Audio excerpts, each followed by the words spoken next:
Frédéric Buisson, vous êtes professeur de yoga. Vous avez suivi très attentivement ce qu'a dit le docteur Éric Charles sur les liens entre le cerveau et l'activité physique. C'est évidemment en lien avec le yoga, mais je voudrais qu'avant de parler du yoga, avant de parler de la pratique du yoga, de ses bienfaits, on comprenne pourquoi vous en êtes arrivé à devenir professeur de yoga. Comment est né ce besoin chez vous de pratiquer le yoga ? Donc moi, c'est vraiment né du fait que j'avais un mal-être profond. J'ai fait un burn-out suite à une surcharge de travail. Et j'étais depuis toujours une angoissée chronique. Tout le temps angoissée, tout le temps mal, sans savoir réellement pourquoi. Et j'ai essayé différentes choses pour aller mieux, sans résultat. Et puis, suite à ce burn-out, je me suis dit, je vais me mettre au yoga de manière assidue. Assidu, c'est combien? C'est combien d'heures par semaine? Je prenais 2 cours par semaine, d'1h30, 2 heures. Ah ouais, donc quasi 4 heures par semaine. Voilà. Et donc, pendant 1 an, j'étais tellement stressée que j'avais aucun résultat, en fait. J'arrivais même pas à lâcher mon mental, à me détendre. Pas de lâcher prise? Non, pas du tout. C'était très compliqué. J'ai failli arrêter. Puis ma prof de yoga m'a dit, écoute, tu ne peux pas ne pas avoir de résultats en pratiquant. Il faut de la volonté, de la persévérance et de la patience. Donc ça a fait écho en moi et je me suis accrochée. J'ai continué. Au bout de 3 mois, j'ai commencé à en ressentir les bienfaits, à ne plus me sentir angoissée, sauf pendant les vacances scolaires où il n'y avait plus de cours. Là, vous avez tout de suite compris le lien entre le bien-être et la pratique du yoga. Complètement. Et donc plus d'angoisse. Et ce qui se passait aussi, c'est depuis des années, depuis toujours, j'étais très très fatiguée, une fatiguée chronique. Parce que comme j'étais stressée, c'est épuisant. Voilà, je respirais mal, je bloquais ma respiration. Donc avec le yoga, on réapprend à respirer et à faire circuler l'énergie dans le corps à travers la respiration. Et je gagnais en énergie, donc je me sentais mieux, plus d'angoisse. Vous êtes libérée de vous-même? Vous étiez prisonnière de vous-même? Oui, complètement. Ouais. Donc vraiment, voilà, j'ai commencé à en sentir les bienfaits sur ces plans-là. Et puis, en approfondissant, en pratiquant davantage, eh bien, on se transforme, on va mieux, on est plus ouvert avec soi-même, avec les autres. Enfin, ouais. C'est très en lien avec ce que vient de dire le docteur Éric Charles.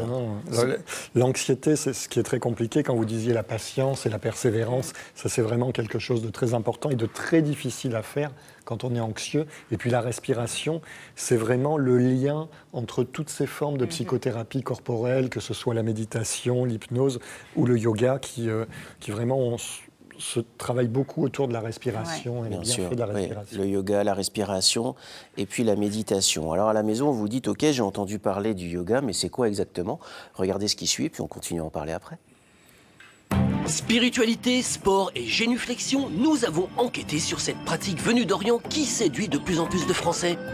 Ils sont plus de 2 millions en France à en être adeptes, principalement des femmes, car on ne compte que 30% d'hommes sur les tapis de yoga.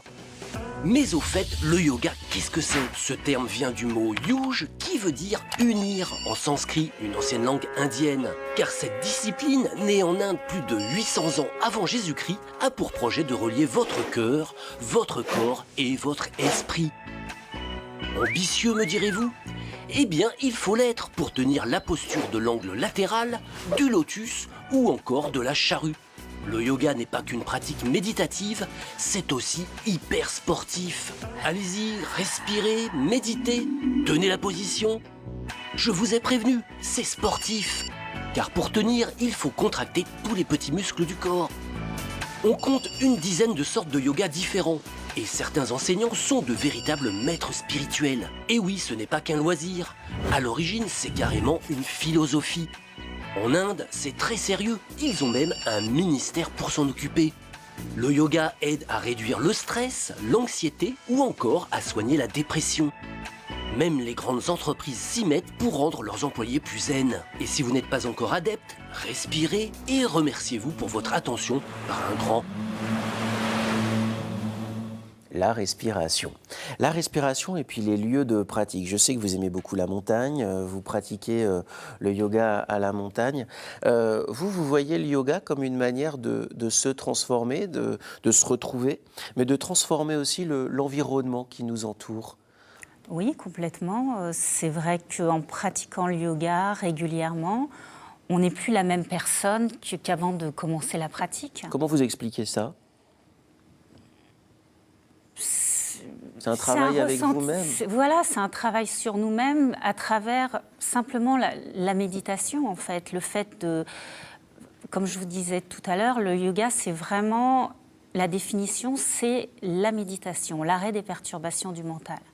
Donc simplement le fait de se poser, d'écouter les sensations dans son corps, la respiration, ça crée une ouverture en soi, à soi, ça crée une ouverture aux autres. Moi, je suis beaucoup plus ouverte vers les autres, d'où le fait que j'ai mis en place le festival. Voilà, j'aurais pas fait des choses comme ça. Alors, vous êtes professeur, ça veut dire qu'il y a des formations pour devenir professeur? Parce qu'évidemment, pratiquer le yoga, aujourd'hui, j'ai le sentiment qu'on peut le faire à la maison, il y a des tutos sur Internet. Et moi, à chaque fois, j'ai envie de dire, attention, danger, ne pas pratiquer n'importe quand, n'importe quoi, avec n'importe qui. Vous êtes d'accord avec ça, vous qui avez suivi un enseignement? Oui, complètement. Aujourd'hui, il n'y a pas de réglementation. Donc, n'importe qui peut devenir professeur de yoga sans diplôme. Enfin, il n'y a pas vraiment de diplôme, sans formation. Et donc, il faut bien se renseigner. Oui, bien sûr, bien sûr. Vous avez suivi quelle formation, vous, Frédéric? Alors, moi, j'ai suivi l'école ENPY à Audange, une école sur 3 ans. Très sérieuse, enfin voilà, une bonne. C'est un engagement de 3 ans déjà. C'est un engagement. C'est pas le stage de 3 heures qui nous permet d'enseigner ensuite. Voilà, c'est une formation sur 3 ans, et puis on doit soutenir quand même un mémoire de 200 pages. Voilà, c'est une formation solide.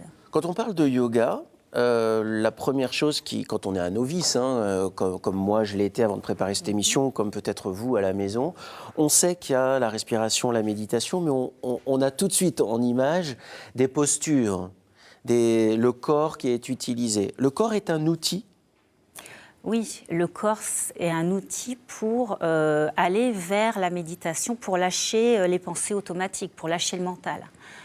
Vous vous concentrez sur une position du corps pour pouvoir ensuite méditer plus librement? Voilà, on se concentre sur le mouvement, le placement dans la posture, sur les sensations dans le corps, sur l'écoute de la respiration. C'est un outil de concentration, le corps et la respiration, pour lâcher les pensées automatiques et ce qui crée aussi notre mal-être, parce qu'on est sans arrêt dans le mental. On est très sollicité. Donc vraiment, c'est simplement un outil, les postures. C'est pas, vraiment le but, c'est la méditation.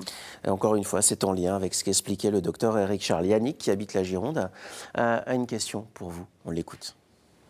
Bonjour, je m'appelle Yannick, j'habite à Saint-André-de-Cubzac en Gironde et je voulais savoir si les bienfaits du yoga étaient prouvés scientifiquement. Merci. Les bienfaits du yoga, il faut en parler. Parce que, au fond, quand on pratique le yoga, vous l'avez dit, ça vous a aidé à sortir d'un burn-out, ce qui n'est pas rien, ce qui est un outil, finalement, comme un autre, évidemment, docteur Éric-Charles. Quels sont pour vous les bienfaits du yoga? Les bienfaits sont déjà au niveau mental, au niveau de l'apaisement de l'esprit, au niveau du corps physique aussi. Beaucoup de personnes, enfin, je vois dans mes élèves, ont des problèmes de dos, des problèmes de cervicales, de tension au niveau des cervicales, des épaules. Ouais. Donc, à partir du moment, comme le mental et le corps physique sont liés, à partir du moment où on détend le mental, on détend toutes les tensions au niveau du corps physique. Et vous le sentez réellement? Oui, moi, avant de commencer le yoga, étant donné que j'étais très stressée, j'étais très raide. Maintenant, je suis beaucoup plus souple parce que j'ai détendu mon mental et donc mon corps s'est relâché et je me suis assouplie. J'avais des problèmes de dos aussi, de lombaire, j'ai plus mal au dos. Être zen finalement. Éric-Charles, c'est intéressant ce que dit Frédéric, parce que là, on comprend bien que le cerveau a un impact incroyable sur notre corps. Oui, et puis c'est scientifiquement prouvé, l'effet aussi à la fois de la méditation On parlait de la méditation de pleine conscience, parce qu'on fait de la méditation quand tu fais du yoga, et on a aussi une activité physique, parce que certaines des études dont j'ai pu parler tout à l'heure entrent le yoga comme une activité physique aussi. Donc, vous voyez, le lien est très fort, et le yoga, c'est pour moi vraiment, je répète, c'est un lien entre l'activité physique et la méditation et toutes les psychothérapies corporelles. C'est en tout cas très intéressant de savoir qu'on peut utiliser cet outil-là pour aller mieux. Alors vous organisez un festival au mois de mai à Chambon, dans une nature préservée, en lien avec l'association de Mathieu Ricard. Tout le monde connaît Mathieu Ricard, cet ambassadeur évidemment du Dalai Lama, du représentant. En tout cas, c'est son représentant en France. Il pratique le yoga et la méditation. Alors pour le coup, la méditation à très haut niveau, évidemment. C'est quoi ce festival ? Écoutez, j'ai voulu mettre en place ce festival dans un premier temps pour ramener des fonds pour l'association Karuna Tchétchène, pour venir en aide aux populations démunies d'Asie. Donc il a lieu pour la 3e année. Voilà, c'est un festival cette année sur 2 jours. L'année dernière, c'était sur 4 jours. Sur 2 jours où on pratique de la méditation, différents cours de yoga. Le soir, il y a des concerts. Voilà, ça permet de découvrir différentes formes de yoga et de passer un moment convivial ensemble pendant un week-end pour pratiquer le yoga, puisque le vivre ensemble aussi, ça fait partie intégrante du yoga. Oui, bien sûr, le karma yoga. Voilà, le karma yoga, c'est un pilier évidemment, et vous l'appliquez, vous le partagez avec vos élèves. Ce festival aura lieu à Chambon au mois de mai. Si vous voulez des renseignements, comment vous faites ? C'est très simple, vous pouvez nous écrire ou nous téléphoner, nous écrire nouvelle-aquitaine@ensemble-c'est-mieux.fr ou nous téléphoner au 05 55 04 32 00. Vous nous laissez un message sur notre répondeur et puis bien sûr, on vous rappellera. Vous en savez plus sur le yoga, vous avez entendu les bienfaits du yoga grâce à Frédéric Buisson. Et puis, ce qu'il faut retenir aussi, et ce n'est pas le docteur Éric Charles qui va me contredire, n'allez pas pratiquer le yoga n'importe où, avec n'importe qui. Renseignez-vous sur ceux qui enseignent le yoga, parce que forcément, une pratique mal faite ou mal enseignée peut avoir aussi des méfaits sur votre corps. Ne faites rien n'importe où et avec n'importe qui. Ouais, voilà, ça c'est le psychiatre qui vous dit ça.